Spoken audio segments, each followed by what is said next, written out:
Écoutez bien, mes enfants. Rassemblez-vous autour de ce feu qui danse comme les esprits de nos ancêtres. Ce soir, je vais vous conter une histoire que nos pères ont transmise à leurs pères, et leurs pères avant eux. Une histoire gravée dans la mémoire des générations, portée par le vent des savanes du Mali, résonnant dans les forêts du Bénin, chuchotée près des fleuves du Sénégal. Que les ancêtres nous écoutent. Que les esprits de nos mères veillent sur nos cœurs. Que la sagesse de nos aïeuls guide chaque parole que je prononce cette nuit. Installez-vous, enfants. Fermez les yeux un moment. Sentez le souffle chaud de la terre-mère. Car cette histoire, elle parle de vous. Elle parle de moi. Elle parle de nous tous. Il y avait autrefois, dans un village perdu au cœur de la savane dorée, aux confins du pays Peul, un jeune homme appelé Amadou. Son nom signifiait « celui qui est loué », mais malheur à celui qui porte un si beau nom sans porter aussi un beau cœur. Amadou était le fils unique de Néné, une femme dont les mains avaient travaillé depuis l'aube jusqu'au crépuscule, sans jamais connaître le repos. Vous connaissez ces femmes, n'est-ce pas? Celles qui se lèvent avant le soleil pour préparer le mil, celles qui portent l'eau du puits sur leur tête avec la grâce des gazelles, celles dont chaque ride raconte une histoire de sacrifice et d'amour. Néné avait perdu son mari quand Amadou n'avait que 3 ans. Une fièvre l'avait emporté, comme le vent emporte les graines de baobab. Depuis ce jour, cette mère courageuse avait porté seule le poids de 2 vies. Elle avait ensemencé les champs, récolté, vendu au marché, économisé chaque pièce de monnaie comme un avare garde son or. Amadou grandit. Et comme souvent, l'ingratitude grandit avec lui. À 23 ans, il était devenu un homme fort, avec des muscles comme du bois d'acajou et des yeux qui regardaient partout sauf dans le cœur de sa mère. Il avait commencé à fréquenter les jeunes du village qui passaient leurs jours à jouer aux dés, à boire le vin de palme, à rêver de richesses faciles. Ces hommes-là, vous les reconnaissez, n'est-ce pas? Ceux qui ont oublié le chemin de la maison? Un jour, Amadou rencontra une jeune femme nommée Aïssatou, dont la beauté était si éclatante qu'on aurait dit que le soleil lui-même lui envoyait des rayons en secret. Elle venait d'une famille riche, celle du grand marchand de bétail du région. Bien sûr, Amadou en tomba amoureux. Mais comment un jeune homme sans richesse pouvait-il espérer une telle femme? Pressé par le désir et l'ambition, Amadou commença à voler chez sa mère. D'abord quelques pièces. Ensuite des bijoux hérités de ses grands-mères. Il les vendait pour acheter des vêtements colorés, des parfums rares, des cadeaux pour impressionner Aïssatou. Néné le savait. Bien sûr qu'elle le savait. Une mère connaît toutes les ombres qui passent dans la maison de son cœur. Elle lui parlait doucement, comme on parle à un enfant perdu dans la nuit, « Mon fils, la richesse volée attire la malédiction. L'honneur de ta mère vaut plus que tous les trésors du monde. Reviens à toi, mon enfant. » Mais Amadou la regardait avec des yeux qui ne voyaient plus sa mère. Il ne voyait qu'une vieille femme qui le retenait, qui l'empêchait de devenir qui il voulait être. Les jours passèrent. Les lignes changèrent. Et la patience de Néné s'épuisa comme une rivière sous le soleil brûlant. Un jour, elle dit à Amadou, « Mon fils, cesse ces vols. Tu déshonores notre lignée. Tu déshonores le nom de ton père. » Amadou éclata de colère. Une colère si terrible qu'elle remplit la petite maison comme une tempête remplit le ciel. « Tu ne comprends rien, » cria-t-il. « Tu es une vieille femme égoïste. Tu veux que je vive dans la pauvreté toute ma vie. » Il leva sa main.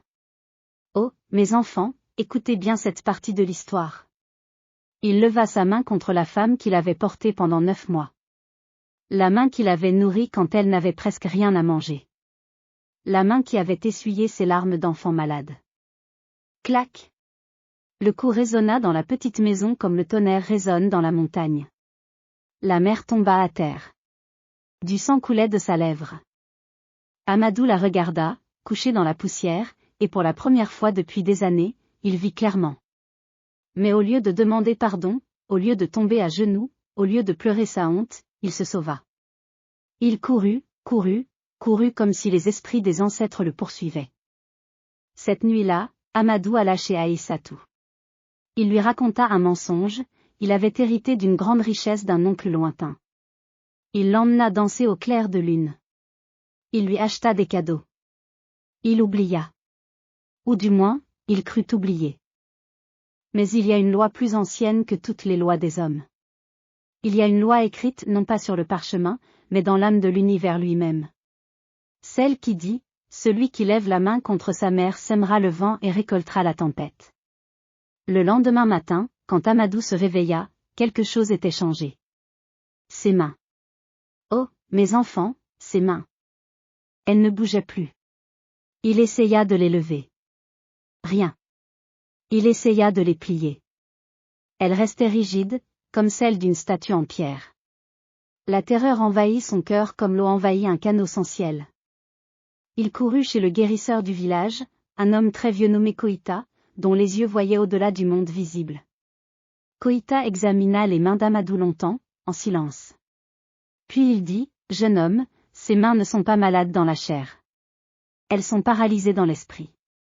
Tu as commis une transgression terrible, je vois cela. » Amadou raconta toute l'histoire. Toute. Le vol. La colère. Le coup. Koïta hocha la tête lentement. Comme disaient nos ancêtres, l'homme qui crache vers le ciel lui renvoie son crachat. Tu as frappé celle qui t'a donné la vie. Les ancêtres se sont détournés de toi. Les esprits de tes pères ont scellé tes mains pour que tu ne commettes plus de mal. Mais comment guérir, supplia Amadou, le désespoir coulant de ses yeux comme une rivière. Il n'y a qu'un chemin, dit le guérisseur. Tu dois aller vers ta mère. Tu dois lui demander pardon, non pas avec des paroles, mais avec ton cœur brisé. Tu dois raconter ta honte à chaque personne du village. Tu dois manger la poussière de l'humilité. Si elle te pardonne du fond de son âme, si elle touche tes mains avec amour, alors peut-être les ancêtres écouteront. Amadou traîna ses mains paralysées jusqu'à la maison de sa mère. Il la trouva assise à l'ombre du grand baobab, les yeux fermés, ses mains travaillant encore pour tresser du foin. Même avec son fils en rébellion, elle continuait à vivre, à travailler, à respirer. Il s'agenouilla devant elle. Et pour la première fois depuis des années, il pleura. Il pleura comme un enfant qui vient de se perdre dans la forêt et retrouve le chemin de son village. « Mère, dit-il, la voix brisée. Je suis un fils indigne. J'ai voulu mon propre chemin et j'ai marché dans les ténèbres. Je t'ai volé. Je t'ai menti. Et pire encore, je t'ai frappé. » Il se prosterna dans la poussière à ses pieds. Néné ouvrit ses yeux. Elle regarda ses mains paralysées. Elle regarda ce fils qui était redevenu un petit garçon perdu. Et en elle monta quelque chose de plus puissant que la colère, plus fort que la peine. L'amour d'une mère. L'amour qui survit à tout, qui pardonne tout. Elle prit ses mains paralysées entre les siennes. Elle les pressa contre son cœur. Et elle pleura aussi. « Mon fils, dit-elle d'une voix douce comme la pluie. Je ne t'ai jamais cessé d'aimer. Pas un jour, pas une heure. J'ai juste attendu que tu reviennes à toi. Je te pardonne, mon fils. Non pas parce que tu mérites le pardon, mais parce qu'une mère ne peut pas faire autrement. » À cet instant précis, à l'instant où le pardon vrai toucha le cœur coupable d'Amadou, les mains bougèrent. D'abord timidement. Puis avec force. La sensation revint comme l'aube revient après la plus longue nuit. Les ancêtres avaient vu. Les esprits des pères avaient vu. Et ils avaient permis au jeune homme de revivre. Amadou vécut le reste de ses jours en servant sa mère avec dévouement. Il ne devint jamais riche. Il ne put jamais avoir Aïssatou. Mais il trouva quelque chose de plus précieux, la paix. Il devint un homme bon, un exemple vivant du pouvoir du repentir authentique. Et quand il eut lui-même des enfants, il leur raconta, encore et encore, l'histoire de ses mains paralysées. Il leur montra ses cicatrices invisibles. Il leur enseigna que le respect envers la mère n'est pas une question de richesse ou de succès, mais de cœur. Écoutez bien, mes enfants. Écoutez cette sagesse que je vous lègue comme nos pères me l'ont léguée. La main qui soutient le berceau du nouveau-né est la main la plus sacrée de l'univers.